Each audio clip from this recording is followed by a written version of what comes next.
Chers amis téléspectateurs de TV Liberté, de l'émission Synthèse, nous nous retrouvons pour la 151e fois. Important, 151 émissions. Ça fait un bail. Hein. Ça fait un bail, c'est d'autant plus que... Bonjour Philippe d'abord. Bonjour Roland. Alors je précise que bonjour Bernard Gantois. Je précise que cette émission est préenregistrée. Bonjour, donc il y a un certain temps qui va se dérouler entre sa diffusion et son enregistrement. Il y a les gestes barrières et puis la distance barrière. La distance barrière. Donc, et comme c'est le cas depuis quelques mois avec toutes nos émissions, il y aura une interruption au milieu et nous permettrons, Philippe Randa laissera sa place au professeur qui le remplacera, puisque nous n'avons pas le droit d'être plus que 3 sur le plateau. Mais justement, je disais 151e émission et aujourd'hui on a une particularité, c'est qu'on reçoit un ami qui est déjà venu au moins une fois, voire deux fois déjà. Deux fois. Pour 2 de ses précédents livres, dont l'un, si je me souviens bien, était une lettre ouverte au Très Saint-Père. Absolument. Et le deuxième était un cri de colère contre la République. Deuxième cri de colère. Le deuxième cri de colère contre la République. Et là, nous le recevons pour un troisième livre, c'est pas son troisième parce qu'il en a écrit d'autres, mais son dernier livre, enfin le plus récent en tout cas, qui est l'autopsie d'un assassinat en route pour une dictature mondiale. Alors, en route pour une dictature mondiale, il y a 2 sens. Bon, il y a le fait qu'on est en route vers la dictature mondiale, ça nul n'en doute. Et puis, vous prenez aussi dans ce livre la défense des automobilistes. C'est ça. Oui, absolument. Voilà. Absolument. Alors, donc, ce livre, aux éditions de Chiré. J'allais le dire, édité à Chiré, aux éditions de Chiré, les éditions de Chiré qui, depuis maintenant plus de 60 ans, presque, créées par Jean Auguy et Jacques Meunier dans les années, soit début des années 60, les éditions de Chiré, donc, qui continuent leur combat courageux et éditorial avec la revue Lecture Française, entre autres, Lecture et Tradition, et puis de nombreux livres qui sortent, dont ce livre donc vous venez de publier. Philippe, peut-être avez-vous quelque chose à rajouter? Nous allons laisser la parole à notre ami Bernard Gantois. Non, rien du tout. Nous avions, je me rappelle encore de votre passage pour les mirages des valeurs de la République. Donc là, vous vous attaquez à un autre. C'est plus les mirages de la République, c'est les mirages du mondialisme. Oui, alors ce sont les mirages du mondialisme, mais j'ai voulu partir d'un sujet que je connais bien, l'automobile, parce que d'abord, vous avez votre permis brutalement, j'aime la bagnole. J'ai toujours aimé la bagnole et malgré ce qu'on pourrait considérer comme un inconvénient dans la période actuelle, parce qu'aimer la bagnole c'est un peu original quand même, comme j'ai passé 40 ans de ma vie dans les transports publics, j'ai pu assister in vivo et in situ à l'opération de démolition de l'automobile pendant 40 ans. Et ça n'a pas été long avant que je commence, puisque... Ça fait pas 40 ans quand même qu'on s'en prend aux automobilistes. Ça remonte aux années 70, ça fait plus que ça. Oui, mais l'automobile était encore reine à l'époque. Oui, elle était reine, mais il y avait déjà des mouvements sous-jacents qui voulaient la démolir, j'y reviendrai tout à l'heure. Le mal était déjà dans le fruit. Bref, quand je suis rentré en travail en sortant de l'école... pour commencer à œuvrer dans la construction des lignes de métro. Alors je précise que c'était vous parliez de l'école polytechnique, là. Et puis les ponts après. Vous êtes politicien et vous avez fait les ponts. Donc je suis allé voir mon chef et qui m'a posé la question quel est votre rêve dans la vie? Mon chef. Oui, quel est votre rêve dans la vie? D'accord. Et comme 15 jours avant, j'avais été essayer une Jaguar E, j'ai répondu j'aimerais bien pouvoir m'offrir un jour une Jaguar E. Type E XJ6. Type E. Oui, j'en ai eu une, je sais ce que c'est. Type Et mon chef m'a répondu cette phrase que je n'oublierai jamais du sais-je vivre centenaire. Il faut vraiment être con pour avoir un rêve pareil. Bingo. Philippe. Alors, cette anecdote, je l'ai remise dans le bouquin. Moi, j'ai assumé mon rêve. Et donc, moi, j'ai fini avec une Porsche quand même. Enfin bon. Ah non, c'est autre chose. Moi, je n'aime que les Jaguars. Bref, cette phrase, qui était quand même extrêmement étonnante, pour un gars qui vient de recevoir un ingénieur qui sort de l'école, qui lui pose cette question-là et qui fait cette réponse-là. Donc je n'oublierai jamais. Bon, bref, ça s'est oublié temporairement quand même, et puis après j'ai commencé à bosser. Et là, je me suis aperçu, d'abord à la RATP, et puis ensuite, quand j'ai commencé à faire de l'exportation dans mes rapports avec la SNCF, les industriels et tout, que l'automobile, vue du transport public, c'est l'ennemi à abattre. Alors, Bon, j'ai pas vu ça tout de suite, mais disons qu'au bout de 10 ans, j'avais compris, largement compris, et même avant. Alors, bon, voyant que cette idée que je constatais dans ma vie quotidienne au boulot prenait corps dans la vie sociale partout, je me suis quand même dit qu'il y avait un petit problème et qu'il devait y avoir une raison sous-jacente à cette agressivité contre un instrument que 90% de la population trouvait extrêmement pratique, extrêmement convenable, extrêmement agent de liberté. Et eux-mêmes aussi l'utilisaient. Dans toutes les conditions. Et que tout le monde utilisait, bien sûr. Non, mais eux-mêmes, ceux qui bien sûr, détracteurs. Bien sûr, même les détracteurs. Donc, m'est venue l'idée un jour de faire un examen un peu politique de cette histoire d'allergie de l'automobile. Et je me suis aperçu que cette allergie à l'automobile avait en fait pris naissance sur le plan politique bien avant que l'automobile elle-même ne naisse.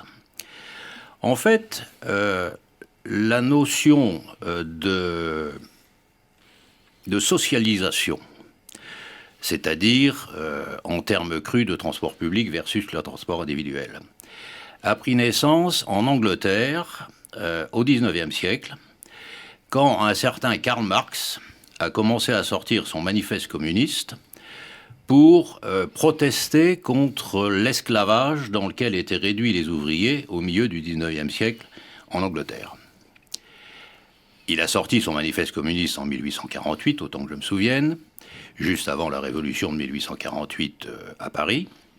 Et ce brûlot, combiné à la révolution en France qui l'avait immédiatement suivi, a commencé à poser des questions aux industriels anglais qui étaient donc les acteurs de cet esclavage, les patrons de cet esclavage, et ils ont conçu un système de socialisation soft, douce, pour rester français, qui a donné naissance à ce qu'on appelle la société fabienne. Et le but de la société fabienne, donc qui est née dans les années 1865-70, le but explicite, affiché, c'est une socialisation douce de la planète, cet objectif politique étant une réaction contre la socialisation violente préconisée par Marx. Bon, alors la société fabienne a commencé à travailler. Pendant ce temps-là, on a inventé l'automobile, tranquillement. Et puis, à un moment donné, la société fabienne a créé une filiale aux États-Unis qui s'appelle l'Aspen Group. Alors tout ça, je ne m'en serais, j'aurais pas beaucoup insisté là-dessus, sauf qu'un jour, je suis allé sur Internet voir Aspen Group France, qui est la filiale française d'Aspen Group États-Unis. Et là, je me suis aperçu, alors la page a beaucoup changé.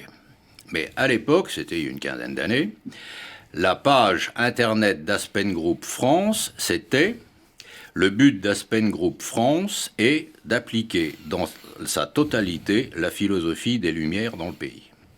Ça rappelle quelqu'un. Et le numéro 2 d'Aspen Group France, c'était le président de la RATP. Bon, là j'ai commencé à me poser quelques questions. Et donc en fait, l'Aspen Group France et l'Aspen Group aux États-Unis est un des moteurs majeurs de la promotion des transports publics versus le transport individuel, parce que la promotion des transports publics est un moyen extrêmement efficace de faire ce qu'avait conçu Aspen au milieu du XIXe siècle, c'est-à-dire la socialisation soft de la société. Socialisation douce. Alors, ça a pris... L'automobile s'est développée, et l'automobile s'est fortement développée pour une raison simple, c'est qu'elle a pris son essor technologique et commercial entre les deux guerres, au moment où il y avait, sur le plan industriel et sur le plan social, des deux côtés de l'Atlantique, une forte progression des luttes sociales et d'avantages sociaux obtenus par les luttes sociales. Pour parler de la France, le Front populaire a donné à la classe ouvrière, enfin aux prolétaires, le temps et la possibilité de profiter de cet instrument qui aboutissait à son développement industriel permettant d'y accéder sans trop de difficultés. Donc il y a eu convergence sociologique entre À la même époque, en Allemagne, il y avait la voiture du peuple, la Volkswagen. Oui. Alors bon, aux États-Unis, c'est pareil. Rockefeller n'a pas tiré dans ses ouvriers de la mine de je sais plus où. C'était dans les années 30. Et puis après, il y en a eu des conséquences qui sont les mêmes. C'est-à-dire les gens ont quand même mieux vécu. Ils ont eu du temps libre. Et précisément au moment où l'automobile aboutissait à un certain développement qui permettait qu'elle soit accessible. Puis c'était une époque où tout le monde commençait à découvrir le fait des voyages. Donc l'automobile se développe, et puis arrive la Deuxième Guerre mondiale, et arrivent les Américains. C'est-à-dire, on est libéré par les Américains, entre nous. Je pense qu'on a plus été libéré par les Russes que pour les Américains, mais c'est un autre sujet.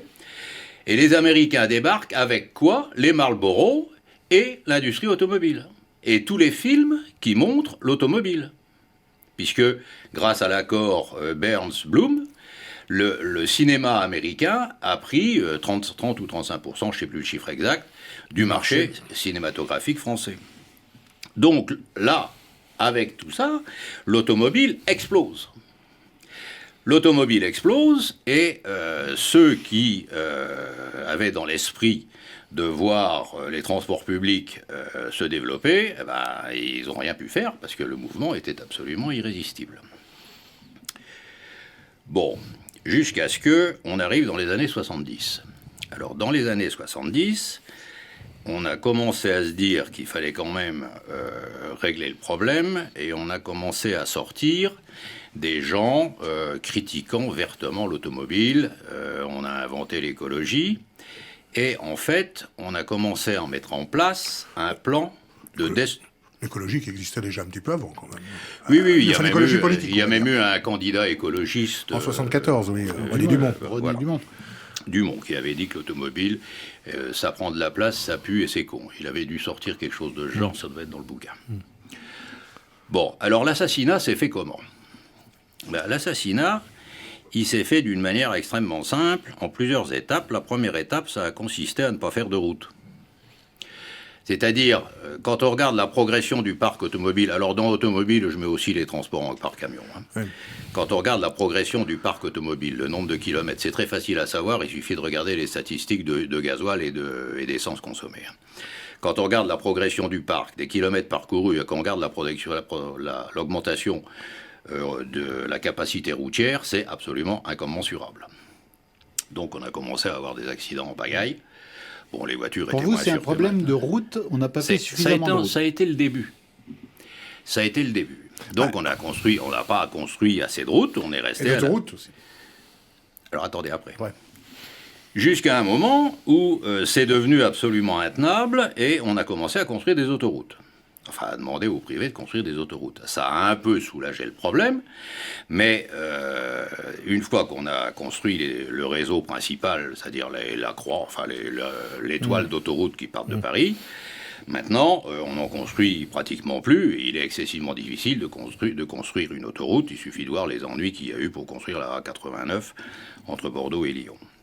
Bref, les autoroutes... Si je peux me permettre de vous interrompre, cher Bernard, les autoroutes en France, au début des années 70, la France avait que quelques centaines de kilomètres d'autoroutes. Je crois que pratiquement rien. Je crois que le point de ralliement, de croisement, si je puis dire, de l'autoroute qui venait de Paris et celui qui venait de Marseille, pour l'autoroute du Sud, c'est la dernière sortie de Pompidou en 74. Tout à fait. Donc on a commencé à construire des autoroutes, ça a quand même un peu soulagé la compression de la voiture sur le réseau routier, si j'ose dire.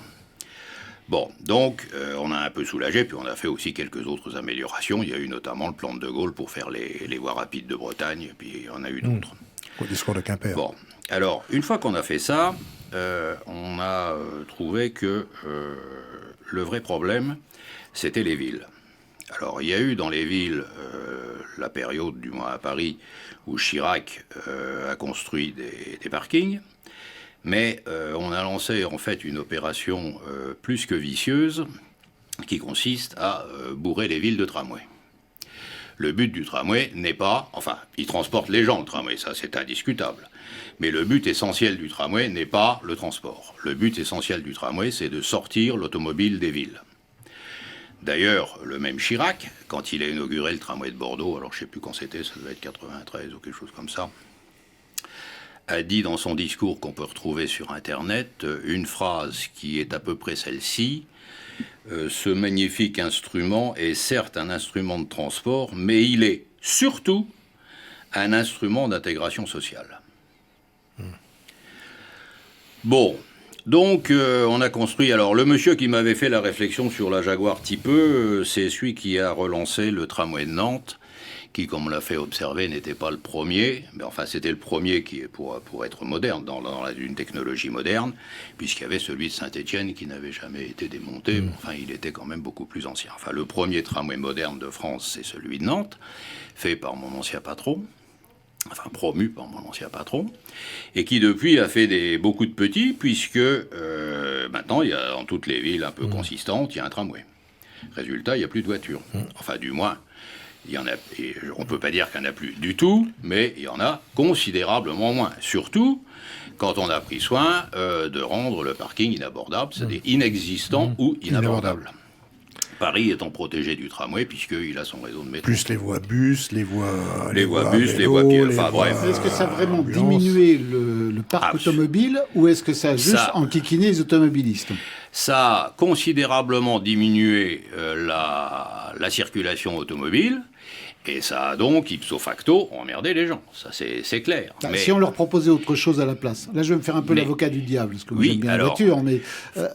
voilà, moi, je râle en tant qu'automobiliste, mais si on me donne une solution équivalente, mais vraiment équivalente... Oui, alors, si en changeant mes habitudes, certes... Il n'était pas du tout impossible de laisser, notamment en région parisienne, la possibilité d'utiliser sa voiture d'une façon à peu près normale, mais ça, on a bien pris soin de ne pas le faire. Et l'étranglement, maintenant, indépendamment des voies réservées pour tout ce qu'on veut, c'est le parking. Parce que maintenant, il faut vraiment avoir les moyens pour se payer un parking permanent à Paris, si on en a envie. Donc, oui, mais les Parisiens, c'est connu. Les Parisiens, eux, ils ont quand même... n'ont pas de voiture, ils n'en ont pas besoin. Les Parisiens purs, qui habitent à l'intérieur du périphérique, ils n'ont pas de problème, puisqu'ils ont le métro. Enfin, ils n'ont pas de problème jusqu'à ce que l'aspect intégrateur social du transport public... oui, le taxi, c'est encore autre chose. Jusqu'à ce que l'aspect intégrateur sur le plan social du transport public aboutisse qu'il faille faire extrêmement attention quand on prend le métro à certaines heures. Bon, déjà, quand j'étais là-bas, la nuit, je descendais escorté, et ça remonte à 30 ans. Bon, et puis il m'est arrivé de négocier avec des dealers parce qu'ils menaçaient de zigouiller mon personnel si on les emmerdait dans leur travail. Donc il a quand même bien fallu qu'on cause. Un quai chacun, chaque nuit. Bon. Ça s'est produit quand même. Donc, bref, les tramways. Donc on sort l'automobile des villes. Et puis par ailleurs, tout le monde était convaincu que le vrai pouvoir étant dans les villes, l'automobile était réservée aux bouseux qui habitent en province, en Bretagne ou dans l'Aveyron, comme on le disait tout à l'heure. Bon, deuxième étape. Troisième étape, on a dégainé le CO2. Alors, le CO2 n'a pas pour but... Enfin, d'abord, le CO2, c'est pas un toxique. S'il n'y avait pas de CO2, il n'y aurait pas de laitue, il n'y aurait pas d'arbres, il n'y aurait rien. Donc le CO2, c'est pas vraiment un poison, parce que s'il n'y avait pas de CO2, on serait tous... morts de faim. Morts de faim, et peut-être morts tout court. Donc on a sorti le CO2 parce que c'est une grosse arnaque immobilière, une grosse arnaque financière qui a été montée par des gens, un jour j'écrirai là-dessus, par M. Maurice Strong et M. Rockefeller. Bref, avec tous les cérémonies de Stockholm, de Rio, de Kyoto, montées pour le compte de Rockefeller par M. Maurice Strong, qui a fini secrétaire général de l'ONU et qui a un peu fait des bêtises avec le programme irakien pétrole contre nourriture et qui s'est fait virer de l'ONU quand même, il s'est fait éjecter de l'ONU. Et ce grand contempteur du CO2 a fini marchand de... Il était canadien, a fini marchand de centrale au charbon en Chine pour évacuer le charbon canadien dans un endroit où le CO2 a moins d'importance que dans le monde occidental. Alors donc, grâce au CO2, on a commencé à appliquer la taxation automobile. Alors c'était pas sous la forme directe de la taxe carbone, mais on a augmenté sur le plan financier tous les enquiquinements qui rendaient le prix de l'automobile de plus en plus cher. l'un des adjoints de Delanoë ayant dit quelque temps avant la première élection à la mairie de Paris de Delanoë qu'on ferait en sorte que l'automobile à Paris soit le moyen de transport le plus lent, le plus inconfortable et le plus cher. Ça, ils ont tenu parole. Là, ils ont tenu parole. Ah, ça, il n'y a aucun problème. Entre Delanoë et puis Madame Hidalgo, ça ne s'est pas arrangé. Il s'est vanté d'avoir réduit viré 24% d'automobilistes dans les transports en commun, qui étaient déjà surchargés à l'époque. Oui. Non, mais l'ennui, c'est que M. Delanoë a eu beaucoup d'émules dans toutes les villes, disons, de plus de 100 000 habitants. Bref, donc on a rendu... Alors, donc, première étape, pas de route, soulagé par les autoroutes, Dieu merci. Deuxième étape, les tramways. Troisième étape, le fric. C'est-à-dire, on va taxer l'automobiliste à mort. Et quand on a voulu en rajouter une couche, ça a fait, dans un premier temps en Bretagne, les bonnets rouges, dans un deuxième temps en France, les gilets jaunes. Reste à savoir ce qui va se passer quand ils vont la remettre, la taxe carbone, parce qu'à mon avis... on ne va pas y échapper. Bon. Et puis, dernière étape, qui est certainement la pire de toutes, c'est la culpabilisation. Ah, si vous n'avez pas une voiture électrique, vous êtes un assassin. Avec votre pot d'échappement de Twingo, alors moi qui ai des voitures américaines à 12 litres au 100, je vous fais pas un dessin, je suis un tueur en série. Bref, vous assassinez la planète. Et on y reviendra tout à l'heure dans l'explication pourquoi on assassine la planète, c'est pas tout à fait gratuit. Donc finalement, le résultat des courses, c'est que l'automobile est en train de crever. Et elle va être remplacée par des voitures électriques, ce qui vont s'avérer une catastrophe écologique pire que tous les puits de pétrole qu'il y a sur la planète depuis un siècle, et qui va aussi se traduire par une dépendance par rapport aux fournisseurs de lithium et autres matériaux rares, par rapport à laquelle celle du pétrole par rapport au Moyen-Orient passera pour une douce plaisanterie.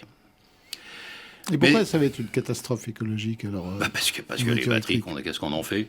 Une fois que les batteries sont finies, une batterie... Si vous achetez des piles rechargeables, vous savez, des petites LR6 rechargeables, bon, vous apercevez quand même bien quand elles sont neuves, elles se rechargent bien, et puis quand elles ont fait 150 ou 200 recharges, poubelle, hein.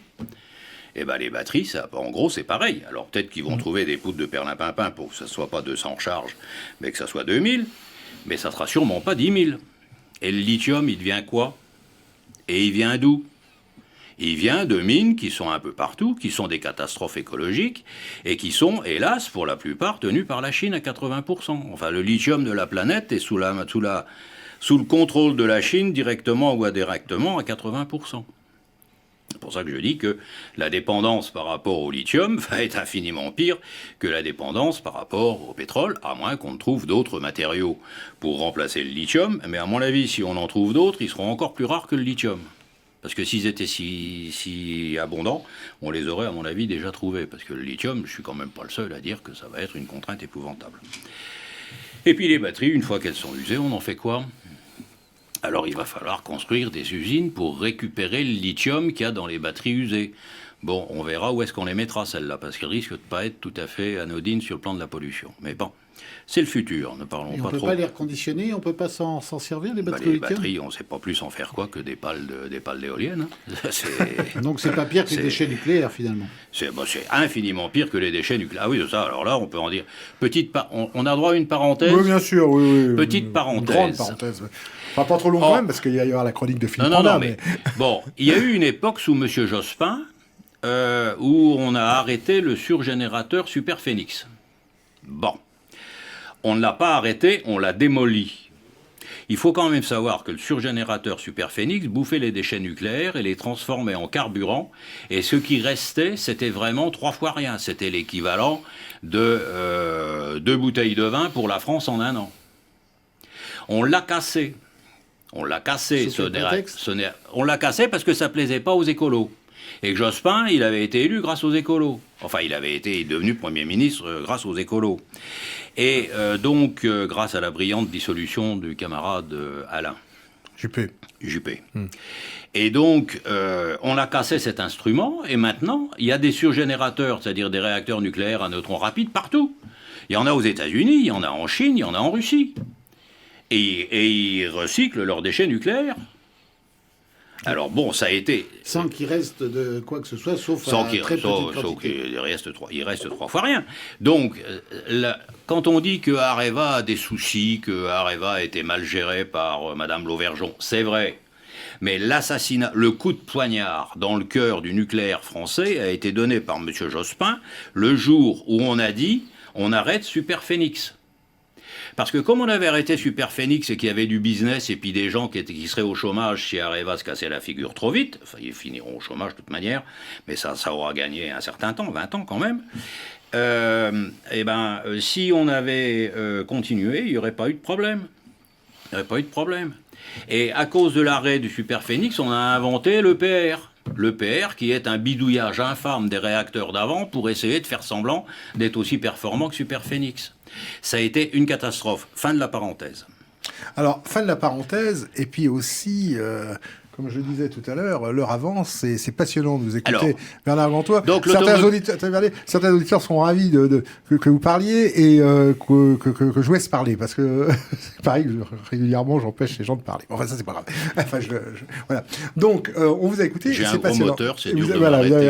Alors, je finis sur l'automobile. Vous finissez juste sur l'automobile, parce qu'après, il va falloir laisser la parole à notre ami Philippe Randa pour sa chronique hebdomadaire, et enfin, sa chronique... Et après, je parle des raisons. Et ensuite, on va permuter avec... à Pierre Delaubier. Donc là, on va avoir une... D'accord. Bon, en gros, l'automobile est morte. Ouais. C'est-à-dire, l'automobile, telle qu'on la connaît, c'est-à-dire, monsieur... Non, elle est morte. Monsieur Dupont, avec Madame Dupont, les enfants Dupont et les valises Dupont, va s'acheter la voiture de Monsieur Dupont chez le commerçant pour transporter Monsieur, Madame, les enfants, la valise, et quand il veut aller du point A au point B et quand il veut revenir chez lui, ça, c'est fini.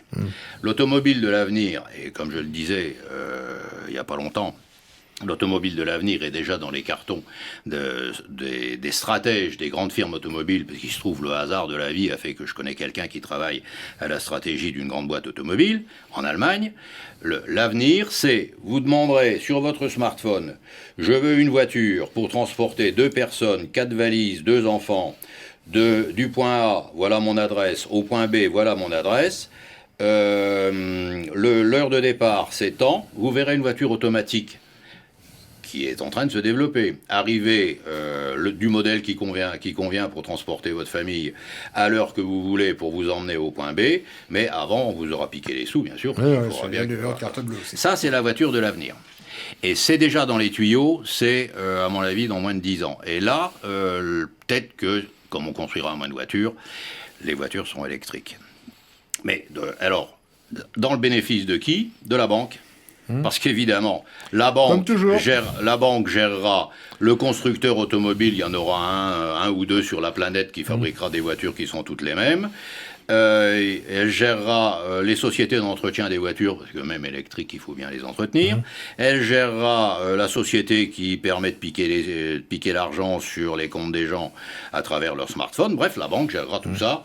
Et ça nous amènera, et vous ne serez plus qu'un consommateur sans identité et sans rien du tout. Tel est le monde qu'on veut nous imposer et qu'on nous imposera par la grande peur. 5 minutes pour en parler tout à l'heure. Tout à l'heure. Alors maintenant, je vais laisser la parole à Philippe Randa qui va nous proposer sa chronique que l'on retrouve sur le site Euroliberté, dans le quotidien présent et sur le site Synthèse Nationale. Eh bien moi, je vais vous parler de quelque chose dont on a tous connu ici, c'est le fameux baccalauréat. Le baccalauréat qui est devenu aujourd'hui un cadeau bonus. Parce que dans quelques mois, ce sera comme chaque année, pour des milliers de lycéens, l'examen du baccalauréat. Fébrilité ou franche angoisse pour les uns, cauchemar pour les autres. Cauchemar, comment on les comprend ? Rendez-vous compte qu'en 2020, l'année dernière, 4% des candidats ont échoué. 4%. Et oui, selon la direction de l'évaluation, de la prospective et de la performance, DEPP, le taux de réussite après rattrapage n'a atteint que 95,7%. Vous rendez-vous compte ? Bien sûr, il y a cette fichue épidémie de coronavirus qui a empêché une tenue normale des examens. C'est sans doute, c'est forcément, c'est évidemment l'explication de ces 4% de victimes. Cela m'a permis à notre glorieux examen, dont le monde entier nous envie, de n'être en hausse par rapport à 2019 que de 7,2%. Toutes séries confondues, 60% des candidats avaient obtenu leur diplôme en 1960, mais déjà 84,5% en 2012. J'interrogeais récemment un professeur de terminale, lui demandant ce qu'il pensait du niveau des bacheliers actuels. Sa réponse a été claire. Après la guerre, 30 000 élèves environ obtenaient le baccalauréat avec le niveau requis. Aujourd'hui, sur les 700 000, 713 900 en 2020, qui le décrochent, il y en a toujours 30 000 qui ont sinon le niveau, du moins un niveau, n'en demandons pas tant. Je rapportais cette sentence à un ami médecin qui, lui, m'a appris que les élèves qui ont le meilleur niveau scolaire actuellement sont africains. Comme je m'en étonnais, il m'expliqua pourquoi. Mais parce que là-bas, c'est encore l'école d'avant. Ils ont 30 ans de retard sur les réformes de l'éducation nationale et en sont encore à apprendre, ne serait-ce qu'à lire, compter et écrire. Et quand ils sortent des écoles tenues par des jésuites, particulièrement, on peut parler d'un certain niveau, à l'évidence. Mais désabusé, il ajouta néanmoins, c'est le cas aujourd'hui, oui. Mais eux aussi connaîtront le nivellement par le bas comme nous et auront le baccalauréat bonux. Le plus tard possible pour eux, espère-t-il. Eh oui. Merci.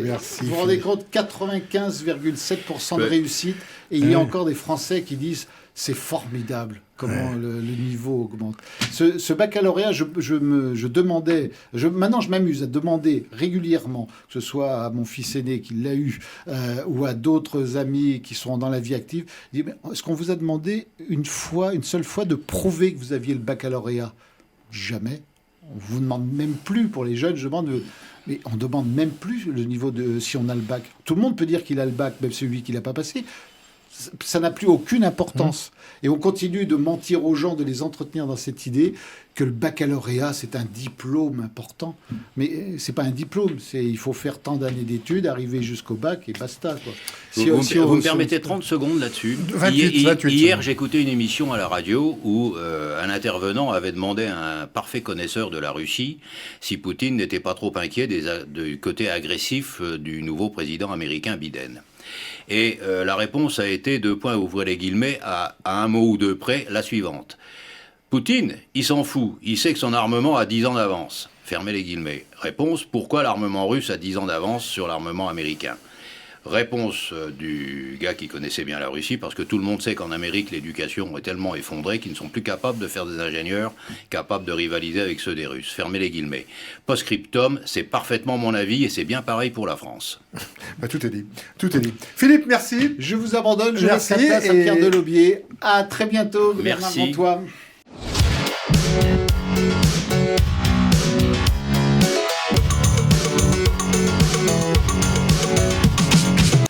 Alors, nous reprenons cette émission avec l'arrivée du professeur. Bonjour, monsieur le professeur. Bonjour, messieurs. Bonjour, Pierre. Alors, question rituelle, tout va bien, les élèves sont sages, les vacances approchent. Tout va mal, mais tout va mal, mais tout a toujours été très mal, comme disait David. On est poli, quand même. Alors, nous rappelons que ces émissions, en raison des mesures sanitaires imposées, doivent donc se dérouler en deux parties, puisque nous n'avons pas le droit d'être plus que 3 dans le studio. Et comme TV Liberté est regardée, et j'irais même de plus en plus regardée, nous ne pourrons même plus agir discrètement. Voilà. Donc, en cachette. Donc, tous sommes Avant, 3. Vous ne voyez pas, avant, vous n'entendez pas non plus, on pouvait faire ce qu'on voulait. Bon, alors, Philippe a laissé la place au professeur, et qui nous donnera tout à l'heure la suite de son abominable histoire de France. Mais pour l'heure, nous sommes en compagnie de Bernard Gantois. Bernard Gantois, qui a écrit un livre, Autopsie d'un assassinat, en route pour une dictature mondiale. Alors, ce qui est intéressant dans ce livre, c'est, dans le titre en tout cas, le mot qui met sur la piste, c'est en route. Parce que justement, Bernard Gantois, qui est, je le rappelle, polytechnicien, qui a fait l'école des ponts et chaussées, et qui a travaillé un poste important à la RATP, qui est auteur de plusieurs livres que nous avons eu à ces occasions plusieurs fois, on l'a reçu à plusieurs fois pour ses précédents ouvrages dans cette émission. Et là, donc, ce livre qui est édité aux éditions de Chiré, parle de la volonté de détruire, entre autres, l'automobile en France et dans le monde d'ailleurs, et dans le monde. Alors Bernard, vous aviez des choses à rajouter à ce que vous nous avez dit tout à l'heure. La destruction de l'automobile dont on a parlé tout à l'heure, c'est fondamentalement pour casser dans l'esprit des gens la notion de liberté. Oui.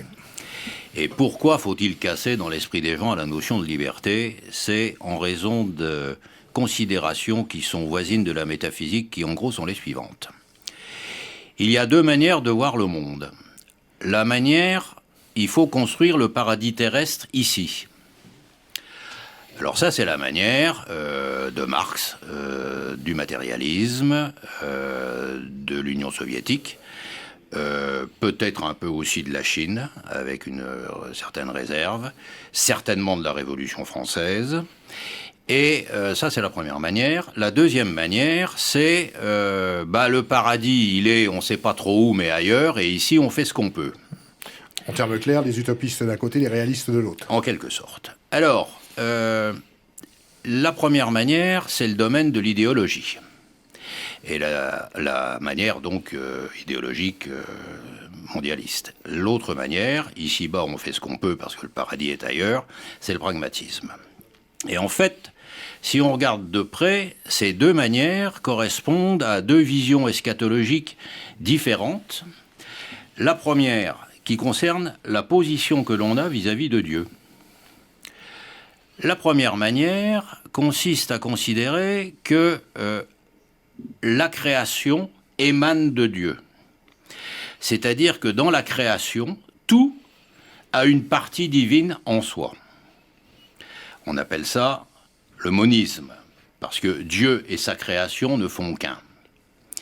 L'autre manière, c'est le dualisme. Il y a Dieu d'un côté et sa création de l'autre. Mais Dieu n'est pas dans sa création. Il l'a créée, elle est là, Dieu est ailleurs. Et puis la création, ils ont mis Dieu à créer l'homme, les animaux et tout, et puis tout ça, ça se débrouille, l'homme s'étant aperçu qu'il avait des visées métaphysiques, et donc, est-ce que Dieu lui a dit t'es le chef, ou est-ce que l'homme a trouvé qu'il était le chef parce qu'il avait des idées sur la mort que les renards et les mammouths n'ont pas? On ne sait pas. Ça, c'est le dualisme. Il y a deux éléments majeurs, la création et Dieu. Si on prend le monisme, c'est-à-dire si Dieu est partout, dans moi, dans vous, dans les arbres, dans le renard, ça conduit à quoi? C'est que, première conséquence, il faut bien réfléchir avant de couper un arbre, ou avant de tuer une vache. Ça, c'est la conséquence parfaitement secondaire. Autre conséquence, c'est qu'à partir du moment où l'homme considère qu'il a en lui une partie de Dieu, il n'a pas d'autre but que de la trouver. Donc ça conduit à des recherches obscures, complexes, difficiles, qu'on a traduit tout au long de l'histoire par l'alchimie, par exemple. Et ou aussi à des recherches métaphysiques qui conduisent inexorablement à un regroupement des gens qui font ce même type de recherche. Et quand ils sont convaincus d'avoir un peu trouvé quelque chose, ils se regroupent. Mais évidemment, la connaissance qu'ils croient avoir acquise n'est pas diffusée à tout le monde. Ça donne lieu à la création de sociétés secrètes diverses et variées, dont on a au cours de l'histoire, entre les Rose-Croix, enfin les Cathares en premier, les Rose-Croix, enfin les Rose-Croix, les Cathares, c'est à peu près la même époque. Et puis ça aboutit à la franc-maçonnerie et à tout le reste. Bon. Et à tous les organismes mondialistes d'aujourd'hui qui attendez. Alors, et comme ils se regroupent, après, n'allons pas trop vite. De l'autre côté, les gens, donc c'est le domaine de l'intuition et du sentiment. De l'autre côté, dans le cas du dualisme, puisque l'homme se retrouve avec la création, avec comme idée, ne serait-ce que pour bouffer, de l'utiliser au mieux, et puis il est bien obligé de regarder les choses telles qu'elles sont. Il dit la table est noire, et la prairie est verte. Ça, c'est du réalisme. Et à force de regarder les choses telles qu'elles sont, il finit par réfléchir à ce qu'il faut faire pour qu'elles soient meilleures. Donc il invente la science, la raison et la logique. Alors que les autres, ils inventent la magie. C'est pas du tout la même chose. Et pour être certain de prolonger leur système, les gens du monisme, les sociétés secrètes, font la sélection de leurs membres par des tribunaux où l'impétrant comparait, l'impétrant qui est en général observé pendant un certain temps avant d'avoir le droit de comparaître, comparait devant une espèce de jury qui dit celui-là il est bon, on peut le prendre, et ainsi de niveau en niveau, par sélection interne, il arrive au sommet, éventuellement, comme M. Albert Pike, par exemple, aux États-Unis dans les années 1880. De l'autre côté, comme il faut quand même sélectionner les meilleurs, on fait des concours avec des copies anonymes, ça me rappelle ma jeunesse, et puis on en prend 300 sur 5000. Mais les 300, il y a une probabilité non négligeable que ça ne soit pas les 300 plus nuls. Je n'ai pas dit intelligent, parce que, attention, pour réussir un concours, il faut des tas de conditions. Enfin bref. Mais en tout cas, à un moment donné, c'est pas les plus mauvais. Donc on a comme ça une société qui progresse, parce que d'un côté, on prend parmi tout le monde tous ceux qui sont capables de faire progresser le système, de faire progresser la science, de faire progresser la société. De l'autre côté, on prend sur sélection et jugement d'un jury ceux qui sont autorisés à monter d'un cran. Ça ne donne pas des modèles de pouvoir tout à fait identiques. Le modèle de pouvoir du concours, ça peut donner lieu à une démocratie, mais ça peut aussi donner lieu à une monarchie, tandis que le modèle de pouvoir du jury qui choisit les heureux élus, ça donne lieu à un pouvoir qu'on ne voit pas. Alors, qu'on ne voit pas. Pour, cher Bernard, leur avance, il va falloir conclure très rapidement. Je pense que c'est clair. Oui, c'est très clair. Non, mais c'est très clair. C'est très intéressant de voir le pouvoir des forces occultes dans la situation actuelle du monde. Et tout à l'heure, quand je vous disais que de la franc-maçonnerie, on est passé maintenant au niveau des institutions mondialistes, genre Forum mondial de Davos ou d'autres. Le but est toujours le même, à savoir détruire les identités, les nations, les civilisations et tout le reste, les sujets sexuels, national, ethniques et tout ce qu'on veut. Pour arriver à un monde fait que de consommateurs dociles, tout juste bons à consommer ce qu'on leur propose. Cher professeur, qu'en pensez-vous ? Je vois bien occupé là tout à coup. Oui, est-ce que je notais quelque chose pour plus tard ? Rien doit se perdre. Oui, je suis assez d'accord. J'aborderai peut-être pas tout à fait les choses comme ça, parce que je pense qu'il y a des analogies entre ce système du concours anonyme et le système de cooptation. Et je ferai remarquer que l'école normale supérieure et l'école polytechnique, qui seraient supprimées dans les 10 premières minutes de mon arrivée au pouvoir, ont été créées par Robespierre. Et qu'elles ont été faites pour servir de vivier de recrutement aux sociétés secrètes. Elles ont été conçues pour ça. Ça n'a pas marché pour tout le monde, D'autre part, il y a un gros problème, selon moi, dans le système du concours. C'est que quand vous avez, à l'heure actuelle, on a un effondrement du niveau. Aussi peu haute que soit la pointe, elle dépasse toujours. Et donc, on est dans un système de sélection. Et il est tout à fait fâcheux, selon moi, que la droite soit tellement attachée à ce système de sélection, parce que quand vous prenez les 10 meilleurs, c'est les 10 meilleurs, mais ça n'empêche pas qu'ils soient complètement idiots, le cas échéant. Et donc, vous avez des écoles qui recrutent des gens. Autrefois, la pointe était haute comme ça. Et puis maintenant, elle s'est écrasée. Mais il y a toujours les meilleurs. Et ils sont toujours reçus. Et ils croient toujours qu'ils sont bons. Mais et c'est un vrai problème d'ailleurs pour certains concours. Par exemple, la Gaga, c'est un concours. Ils sont au point qu'ils ne fournissent pas toutes les places. C'est l'histoire du baccalauréat dont vous parlez tout à l'heure. Ils enlèvent des postes. Ce qu'ils disent, c'est effrayant. Les mecs n'ont même pas le niveau de voilà. Donc il y a un côté. Et puis bon, il y a quelque chose qui surtout qui est aggravant dans le cas des concours en France, c'est qu'on donne l'emploi à vie aux gens qui sont reçus. Hein, on peut être reçu à un concours et puis après, s'ils le veulent, oui. Donc, vous voyez, je pense qu'il y a quand même une collusion. Moi, je suis assez un partisan des élites naturelles, dont je parlerai tout à l'heure, et qui ont peut-être un côté occulte, Mais je pense que voilà que ce système de mandarinat de concours et ce système de cooptation se ressemblent, sont très proches quand même. Et avec mais là où je vous rejoins totalement, c'est qu'effectivement, moi je suis un partisan de la vérité, et donc il faut que quand on est gouverné par quelqu'un, on sache qui c'est, pour qu'éventuellement, si on est anarchiste, on lui lance une bombe ou qu'on l'acclame si on l'aime. Hein, vous voyez, oui, alors le dernier mot à la défense. Non, mais c'est pas vraiment une attaque. Je suis tout à fait d'accord avec vous. Mais vous avez bien compris que mon propos est un propos métaphysique, théorique. Maintenant, si vous m'expliquez que l'X a perdu considérablement en niveau et qu'elle est devenue un instrument du mondialisme plutôt qu'être l'instrument de la nation pour fabriquer ses cadres supérieurs, je suis 100% d'accord avec vous. Quand je suis sorti de l'école, la revue de l'école, c'était de la physique, des sciences, de la chimie, des mathématiques, de l'astronomie et des probabilités. Attends, c'est les droits de l'homme, c'est... Maintenant, c'est plus du tout ça. La couverture de la revue de l'X d'il y a 3 ou 4 mois, je l'ai regardé il y a quelques mois, c'est Brexit, faut-il être inquiet? Oui, ça. Bon, ça vous donne... le conditionnement idéologique. Ça vous donne parfaitement l'évolution.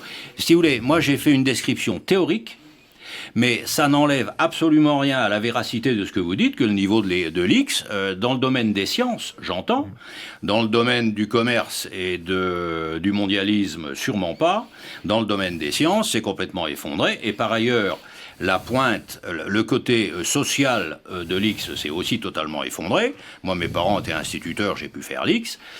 Aujourd'hui, les enfants des classes moyennes, inférieures et moyennes, c'est 2%. Quand j'y suis rentré, c'était 12%. Oui.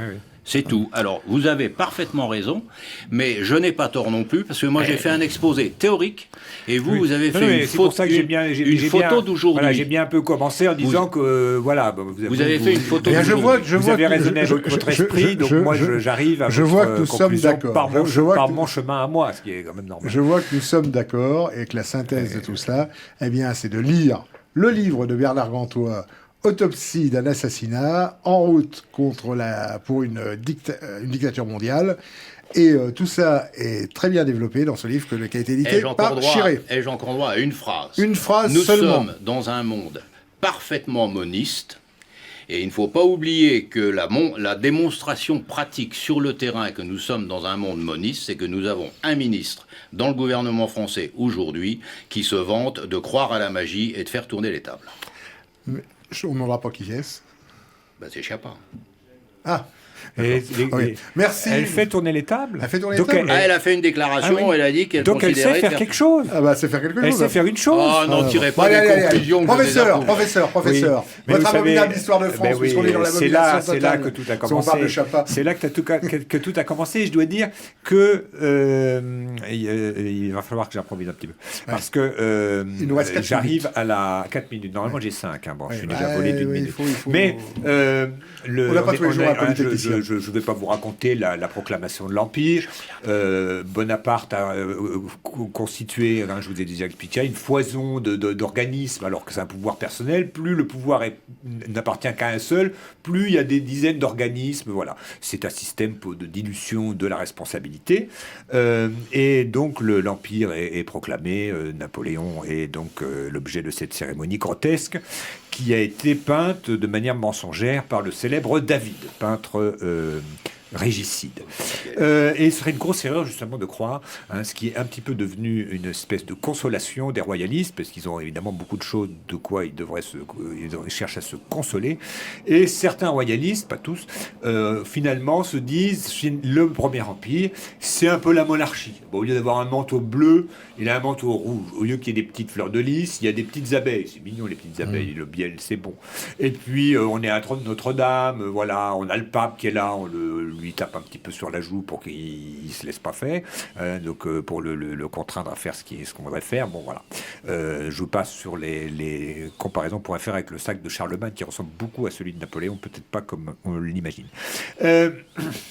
Mais s'il en était ainsi, si l'Empire était une espèce de nouvelle monarchie, au bout du compte, tous les royalistes ils seraient ralliés en masse. Bon, ils ne sont pas ralliés en masse, ils sont ralliés, mais pas en masse. Et puis, les républicains ont été horrifiés, ils ne nous auraient jamais laissé faire ça. Or, c'est eux, c'est Fouché et Talon qui poussent Napoléon à faire ça. C'est eux qui le poussent à fusiller le duc d'Enghien. Et voilà. Pourquoi ? Parce qu'ils se disent le seul moyen de conserver les acquis de la Révolution, c'est d'avoir un pouvoir fort, et puis qui prennent place au milieu des autres, et comme ça on n'a pas l'air d'être de ces vulgaires et horribles républiques.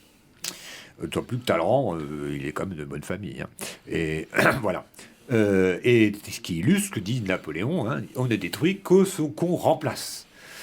Mais on le remplace par autre chose, sinon ça rien de le détruire. Donc, et les royalistes, souvent, ne s'y sont pas trompés. Ils ont bien vu que ça n'était pas une monarchie. Et en effet, par rapport à l'ancienne monarchie, que j'ai beaucoup critiquée dans cette chronique, eh bien, il y a beaucoup de choses qui ont disparu. C'est la journée la plus funeste de la Révolution, c'est la nuit du 4 août, c'est-à-dire le jour où les gens acceptent de perdre leurs privilèges. C'est-à-dire qu'ils disent au pouvoir central, vous avez tous les droits sur moi. Rien ne vous arrête. Et sous le Premier Empire, ça n'a plus de limite. J'en ai donné de nombreux exemples. On lit le bulletin de la Grande Armée le dimanche à l'église. Donc les gens, les bonapartistes disent oui, il a restauré la liberté. Oui, ben d'accord. Mais quand on lira le bulletin de la République en marche dans les églises, je ne sais pas si vous vous sentirez dans une grande liberté religieuse. Parfois, ça n'est pas loin. Les prêtres sont des fonctionnaires, les évêques sont des fonctionnaires. Tout est réglementé. Le Code civil, cette machine de guerre contre le peuple, eh bien, règle les successions. Donc elle dit ce que vous faire votre argent non seulement quand vous êtes vivant, mais quand vous êtes mort, etc. C'est-à-dire que la famille, en fait, devient une espèce de subdivision administrative. On inverse la pyramide. Autrefois, le roi, il a été élu capet au-dessus de la pyramide. Les familles, elles existent en premier et le roi en dernier. Et comme il est dans une famille, on a bouclé la boucle. Là, vous avez Bonaparte qui nomme des ministres, qui nomme des préfets, qui nomme des sous-préfets, qui nomme des maires, qui nomme des sous-maires, etc., que ça existe. Et puis, du coup, bientôt, on va désigner les pères de famille. Et on n'en est pas loin, puisqu'on les oblige, à partager leurs biens selon les instructions de l'État, et deux, l'État a le monopole de l'instruction, c'est qu'il décide ce que vous devez avoir dans votre propre esprit. Et là où on reboucle la boucle, c'est que pour monter dans l'État, il va falloir passer des concours dans lesquels l'État va fixer le programme. Ce qui fait qu'on ne fixe plus un système de savoir, qui est au contraire fait pour être partagé, mais un système de sélection. Et évidemment, comme vous le disiez tout à l'heure, eh bien, la tentation de remplacer le pur savoir par des questions un peu biaisées en disant que pensez-vous des élections américaines, cher ami, ne vous trompez pas surtout. Voilà. Moi j'ai fait pire que vous, un institut d'études politiques. Heureusement je l'ai complètement raté, mais c'était absolument terrifiant. Vous avez toute question est biaisée, donc vous apprenez, vous rentrez dans le grand règne du mensonge, dans lequel vous entrez dans la petite cooptation, faut parler la langue, etc. Et voilà comment Napoléon a été quand même le fondateur, comme on dit, de l'État moderne, c'est-à-dire un État qui a une très forte tendance totalitaire et contre lesquels il n'y a pas de frein parce qu'on ne lui accorde plus de frein. Les gens sont d'accord pour que l'État même, on en est là, et c'est une étape qui serait extrêmement dangereuse. Le revenu universel, c'est que maintenant, il vous paye, vous devenez finalement un employé de l'État. Au lieu que l'État soit le conseil d'administration d'une société qui existe par elle-même. Vous savez ce que disait Anatole France ? En France, il n'y a pas d'État. Il n'y a qu'une somme d'administration. Et je crois qu'il faudrait s'entendre sur le terme État. Mais ça serait l'objet d'une autre émission. C'est un mot très intéressant. Cher professeur. Et votre rapport sur la dictature, c'est parce que le gouvernement mondial, que d'aucuns appellent de leur vœu, ne peut fonctionner que sous le régime de la dictature. Absolument. Voilà. Et ça se n'aurait que grâce à la grande peur. Mais ça aussi, c'est un autre sujet. Chers amis téléspectateurs, nous quittons. Merci Bernard Gantois, merci de nous avoir éclairés. Et puis comme vous êtes déjà venu 3 fois, vous viendrez bien le 4e.